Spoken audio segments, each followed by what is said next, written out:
crie genre. Moi j'ai mis toutes mes forces. Salut! Aujourd'hui, c'est la FAQ. Oui, moi aussi je l'attendais. Vous avez été nombreux à me poser des questions sur Instagram auxquelles je réponds aujourd'hui en me promenant dans les rues de la ville. Donc je vous emmène avec moi. Et si t'es pas encore abonné à ma chaîne YouTube, n'oublie pas de le faire parce qu'on oublie vite en fait. Fais-le maintenant par exemple. Et lâche ton like.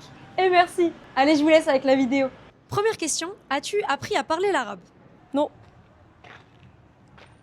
Pas suffisamment. Malheureusement, je parle pas du tout arabe comme j'aurais aimé le faire parce que quand je suis venue, j'étais complètement délulue. Je me suis dit, ok ma belle, t'as 6 mois dans ta vie, tu vas rentrer, tu vas enchaîner tes parents en arabe. Que ni c'est eux, ils m'enchaînent quand ils m'appellent au téléphone. Des fois, je suis là, ouais, ça veut dire quoi? Ma belle, ça fait 6 mois que t'habites en Égypte, tu as quoi en fait? L'erreur que j'ai faite, c'est que j'ai pas beaucoup pratiqué. Parce qu'en fait, spoiler alerte, en Égypte, on parle égyptien. Ils parlent masri en fait. Alors, ils vont très bien comprendre l'arabe littéraire quand vous allez leur parler, mais ils vont vous répondre dans leur dialecte. Et surtout, ils vont vous prendre pour les fous du bus. C'est comme si, à Paris, quelqu'un venait vous parler en latin. Qui fait ça? Du coup, c'est toujours un peu gênant, mais bon, on essaye de communiquer comme on peut. Et puis surtout, il faut mettre en application ce qu'on a appris, quoi. En plus de ça, quand je vous dis que j'ai sous-estimé le temps, c'est qu'en fait, il y a des trucs dans le cerveau qui sont non compressibles. La lecture, la lecture, typiquement, c'est un truc qu'on ne peut pas accélérer.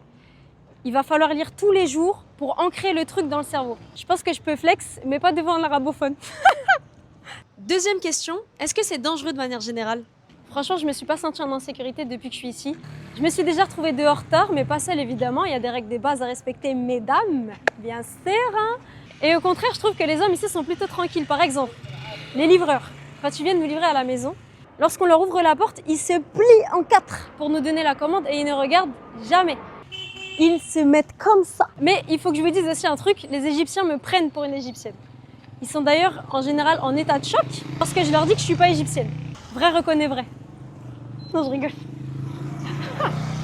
Bon, en faisant le montage de la vidéo, je me suis rendu compte que par moment, j'avais envie de rajouter des trucs. Et c'est ce qu'on va faire sur ce canapé. Je vais pas vous dire que c'est tout beau tout rose. Je vous raconte ma propre expérience et je vous dis, j'ai jamais eu de problème avec les hommes. Mais bien sûr, autour de moi, j'ai déjà entendu des femmes conter des récits bien plus malencontreux. Donc je dis pas que ça n'existe pas, et je remets pas en cause la parole des femmes qui racontent leurs expériences. C'est un problème qu'on rencontre autant en France qu'en Égypte que partout sur la planète. En fait, c'est pas un problème de frontières terrestres.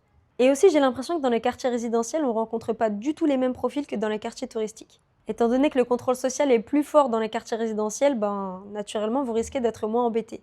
Donc là, j'ai répondu à la question sous le prisme des gens, mais un peu plus tard dans la vidéo, je vais vous parler d'un truc que je trouve super dangereux ici, les routes. Troisième question. Est-ce que tu peux nous dire combien coûte un T1, T2, T3, T4, T5?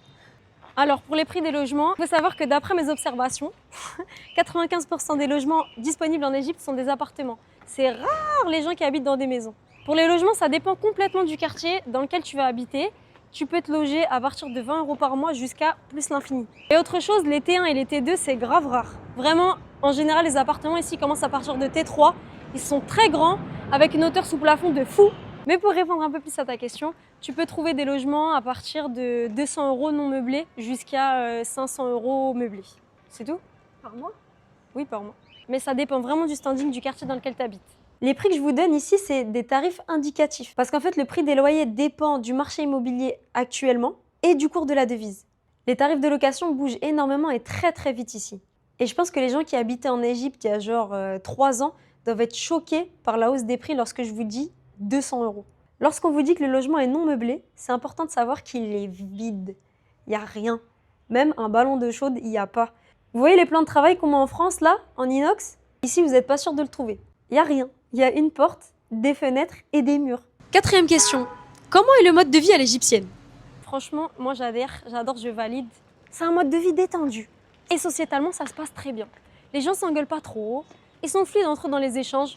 Franchement, ils sont bienveillants. Perso, j'ai jamais vu de bagarre dans la rue en 6 mois.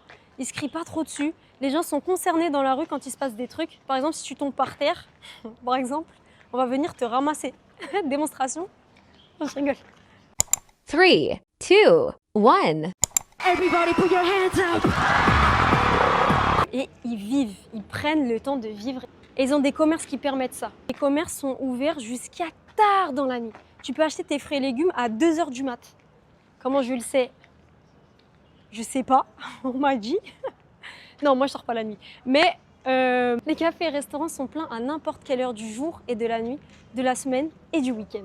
C'est très pratique parce qu'en fait, la vie ne s'arrête pas au travail. Tu peux aller faire ton sport à minuit, tu peux sortir hyper tard et on se sent bien. Il y a un climat de sécurité dingue.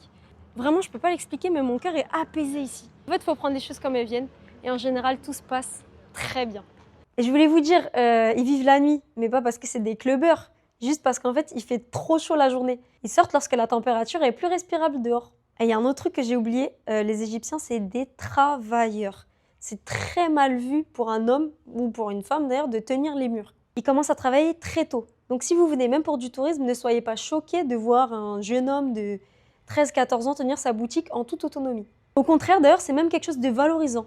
Culturellement, un homme, faut qu'il travaille. Sinon, il n'a pas sa place dans la société. 5e question. Qu'est-ce qui va le plus te manquer lorsque tu quitteras l'Égypte? Franchement, la vibe. Je trouve que le Caire, c'est pas une ville qui se visite, c'est une ville qui se vit. Vraiment, elle est intense. Et ça peut pas s'expliquer en fait. Tant que t'as pas vécu ici, tu peux pas vraiment savoir, je pense. J'arriverai pas à l'expliquer. Et deuxième truc, les jus de fruits frais. Parce qu'il y en a à tous les coins de rue et ils sont délicieux. Même si en général, ils mettent une tonne de sucre. Mais si vous les consommez sans sucre. Et dernier truc, c'est le pouvoir d'achat.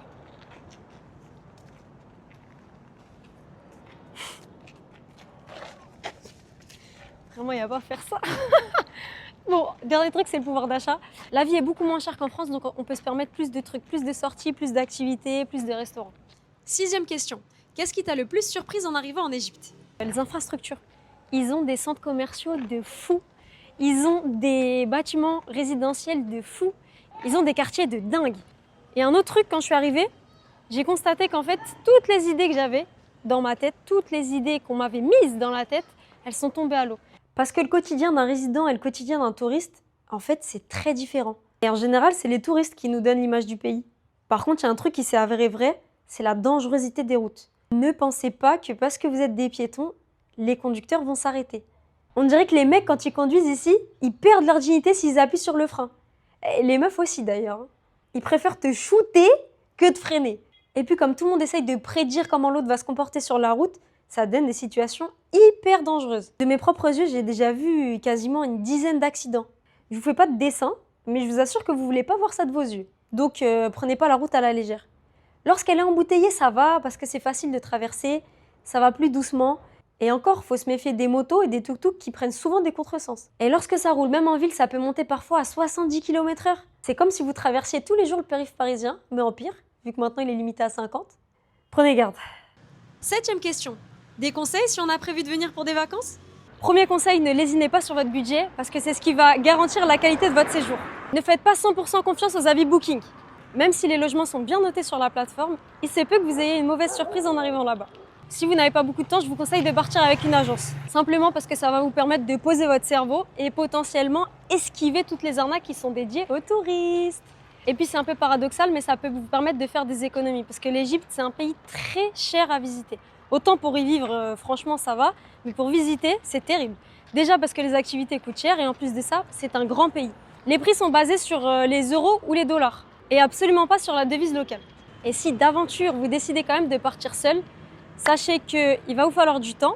Je vous conseille de ne pas payer la totalité de votre voyage avant de l'avoir commencé. Donc, payez pas vos activités avant de les avoir terminées. Vous pouvez poser en acompte ça, il n'y a pas de problème, mais la totalité, c'est un peu chaud. Et mettez-vous bien d'accord avec vos prestataires avant de partir. Quelque chose qui, pour vous, va être de base dans la prestation ne sera pas potentiellement pour votre prestataire. 8e question. Il faut quel budget pour habiter là-bas?